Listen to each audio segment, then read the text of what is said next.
नमस्कार आप सभी को एक और एक यात्रा की शुरुआत। और आज मैं हूँ जयपुर में और जयपुर से मैंने ट्रेन ली अजमेर के लिए।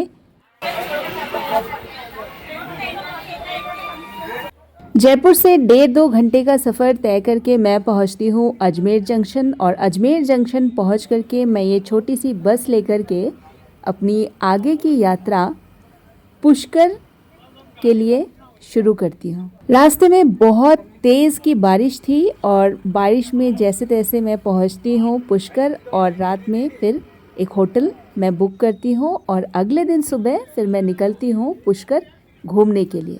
पुष्कर भारत के सबसे प्राचीन और पवित्र तीर्थ स्थलों में से एक है। ये नगर अरावली के पहाड़ों से घिरा हुआ है और पवित्र पुष्कर झील के किनारे बसा हुआ है।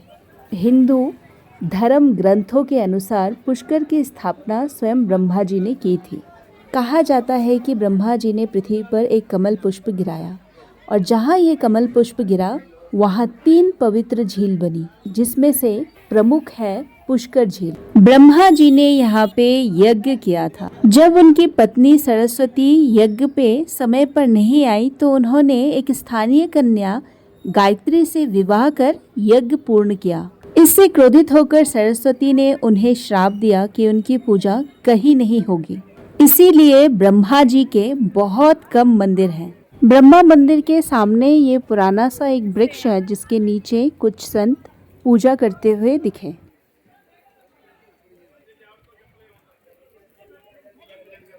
ये है ब्रह्मा मंदिर। मंदिर में बहुत ज़्यादा भीड़ नहीं थी, इस वजह से मेरे बहुत ही अच्छे दर्शन हो गए थे। मंदिर के अंदर फोटोग्राफी वीडियोग्राफी अलाउड नहीं थी, इस वजह से मैं बाहर खड़ी होकर के ही वीडियो बना रही थी। और मंदिर के आसपास पूजा सामग्री की बहुत सारी दुकानें आपको मिल जाती हैं। और ये जो रोड जा रहा है ये पुष्कर बाज़ार की तरफ जाता है और बहुत ही सुंदर बहुत ही अच्छा बाज़ार मार्केट यहाँ पे लगता है पुष्कर में। और ये पूरा मंदिर के बाहर का है। और उसके बाद दर्शन के बाद मैं निकलती हूँ पुष्कर बाज़ार घूमने के लिए।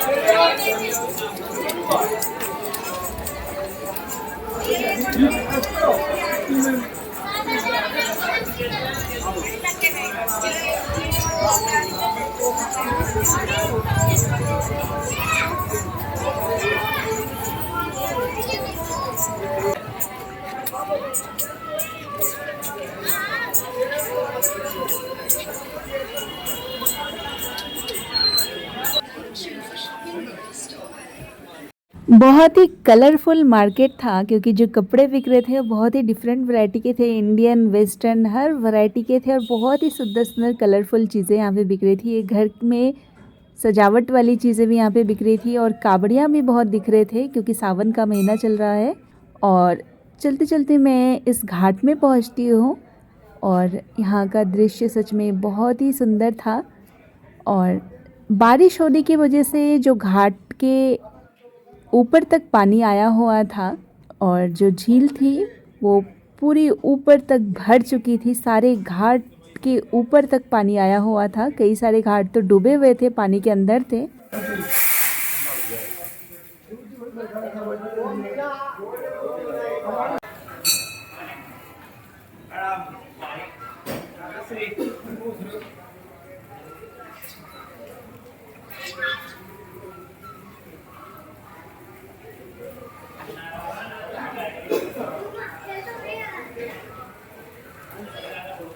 पुष्कर में पवित्र झील के किनारे टोटल 52 घाट हैं। पुष्कर को मंदिरों का शहर भी कहा जाता है और इसके हर गली में कोई न कोई मंदिर है।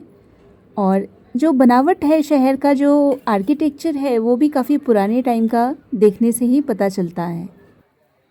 और पुष्कर का जो बाज़ार है वहाँ काफ़ी अच्छी रौनक थी। कुछ देर मैं यहाँ पे बैठ कर के एक जगह पे चाय का आनंद लेती हूँ।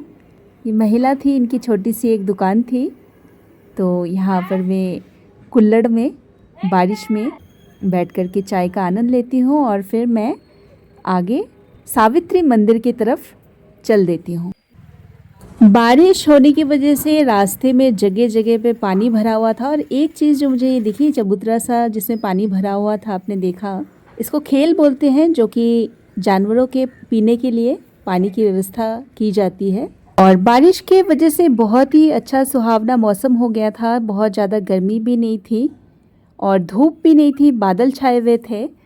और ब्रह्मा मंदिर से सावित्री माता का जो मंदिर था वो आधा किलोमीटर का ही डिस्टेंस दिखा रहा था, तो इस वजह से मैंने पैदल चल कर ही जो रास्ता है वो तय किया। ये सामने जो पहाड़ आपको दिख रहा है, जो बादलों से ढका हुआ है, इसके ऊपर ही सावित्री माता का मंदिर है। पुष्कर में नवंबर के महीने में ऊंट मेला लगता है, जो कि विश्व प्रसिद्ध है, जहां धर्म, परंपरा और लोक संस्कृति का अनूठा संगम देखने को मिलता है।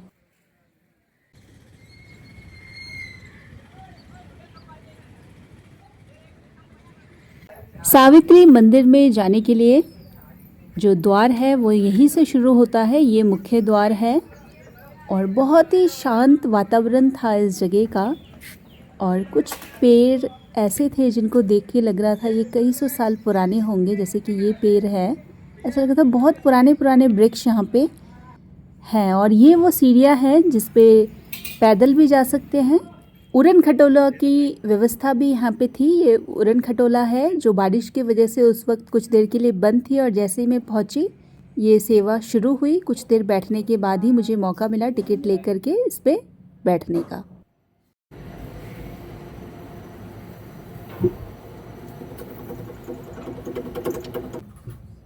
एक केबिन में 4 यात्री को बिठाते हैं और इसका जो किराया है ये 180 रुपीज़ लगते हैं इसमें।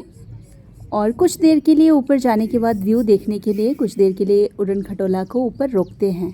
और यहाँ से आप देख सकते हैं जो पुष्कर लेक है वो यहाँ से दिख रहा है, ब्रह्मा मंदिर भी दिख रहा है और पूरा पुष्कर शहर इसमें बहुत अच्छे से दिखता है। व्यू बहुत अच्छा दिखता है यहाँ से। ये वो सीढ़ियाँ हैं जो पैदल यात्री यूज़ करते हैं।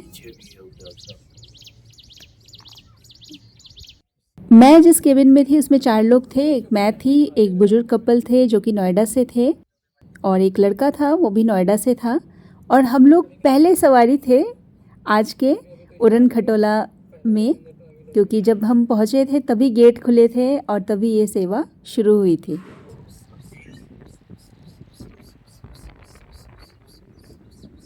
हाइट से मुझे बहुत डर लगता है। बहुत ज्यादा। मेरी बेटी होती तो मम्मी मैं नहीं जाऊंगी, मुझे उतार दे, मुझे उतार दे।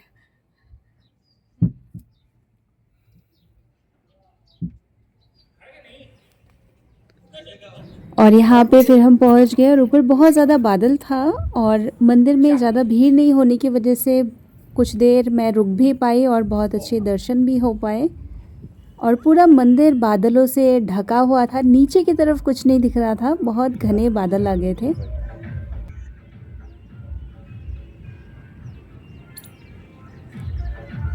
सावित्री मंदिर में ही पीछे की तरफ माँ शारदा का भी एक छोटा सा मंदिर बनाया हुआ है। ये जो सामने मंदिर है ये माँ शारदा का मंदिर है।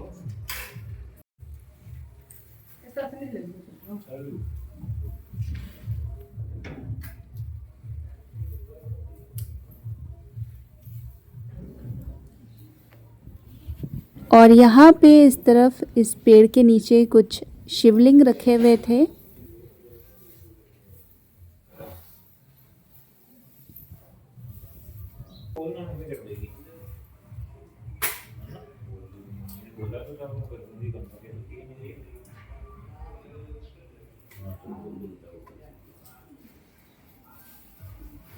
सावित्री मंदिर में दर्शन के बाद मैं वापस उड़न खटोला की तरफ आती हूँ, क्योंकि अब हमें नीचे तक जाना था। तो एक केबिन में बैठती हूँ, वही हम 4 लोग जो आए थे वो फिर वापस जा रहे थे और धीरे धीरे करके और भी यात्री अब आने लगे थे, आप देख सकते हैं। और ऊपर यहाँ पे जहाँ पे व्यू देखने के लिए रोकते हैं, यहाँ से देख सकते हैं कितना सुंदर व्यू दिखता है। पूरा शहर दिखता है यहाँ से, बहुत सुंदर दिखता है।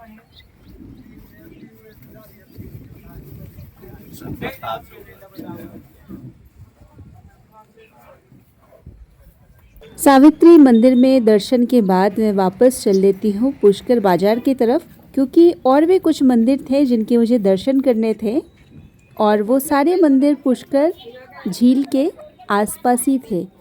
और यहाँ पे फिर मैं पहुँचती हूँ बाज़ार में, और बाज़ार में दिन जैसे जैसे चढ़ता है और रौनक बढ़ जाती है। सुबह थोड़ी सी भीड़ कम थी, लेकिन जब मंदिर के दर्शन मैं करके आई, थोड़ा सा वक्त और बीता तो भीड़ भी बढ़ने लगी और दुकानें जो उस वक्त बंद थी वो और खुल गई, तो बाज़ार में रौनक और ज़्यादा दिखी मुझे।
ये जो पुष्कर बाजार है ये झील के चारों तरफ बना हुआ है और बीच बीच में इस तरीके के पुराने मंदिर भी दिखाई देते हैं। कुछ प्रसिद्ध, कुछ किसी के घर में बनाए हुए मंदिर दिखते हैं और बीच बीच में घाट भी आते हैं, क्योंकि 52 घाट हैं तो चलते चलते कई सारे घाट आते हैं। और बाज़ार में घूमने का एक अलग ही मज़ा था, अलग ही आनंद था, क्योंकि हर गली, हर दुकान कुछ नया दिखा रही थी।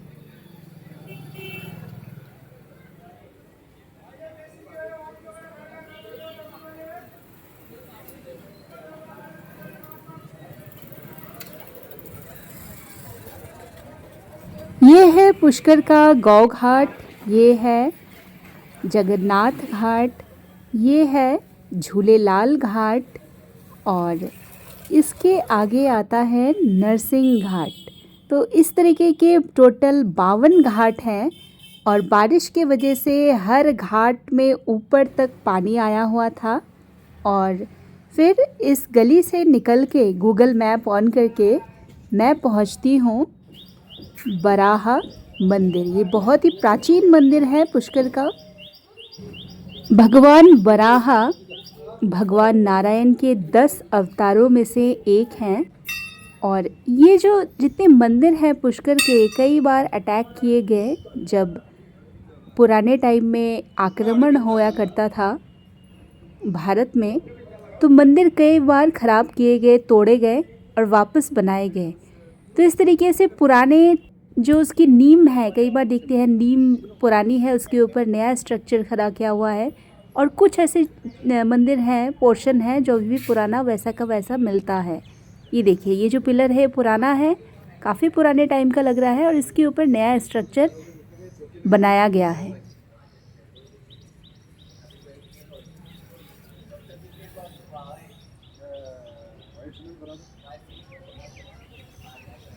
ये बड़ाह मंदिर के बिल्कुल पीछे पुष्कर का बस स्टैंड है इस तरफ।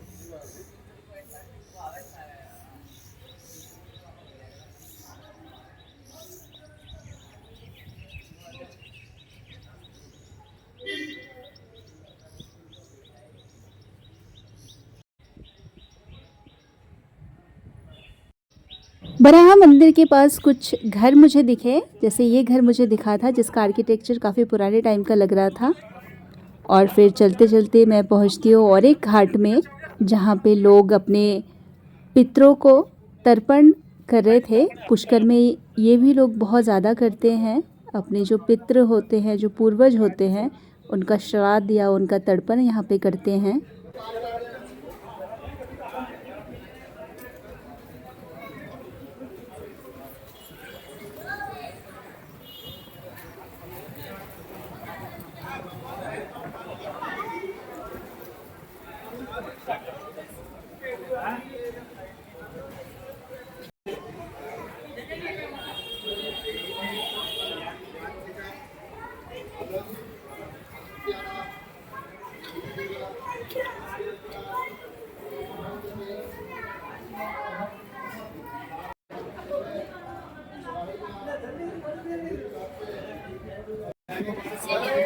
फिर मैं जाती हूँ रंजी मंदिर, जो उस वक्त 12 बजे के बाद बंद हो चुका था और शाम को खुलने वाला था, तो इस वजह से मैं वहाँ से फिर अपनी होटल वापस चली जाती हूँ। और ये वो होटल है जहाँ मैं रुकी थी, और इसकी छत से आप पुष्कर का व्यू देख सकते हैं। ये सावित्री माता का जहाँ मंदिर है वो पहाड़ है, और इस तरफ ब्रह्मा मंदिर भी है। और ये जो स्टेडियम सा दिख रहा है, यहाँ पे जब नवंबर में ऊँटों का मेला लगता है तो इस तरफ लगता है। तो जिस होटल में मैं रुकी थी वहाँ से हर जो मंदिर थे, जो डेस्टिनेशन था घूमने का, वो वॉकेबल डिस्टेंस पे था। तो काफ़ी अच्छे लोकेशन में ये होटल मेरे को मिल गया था।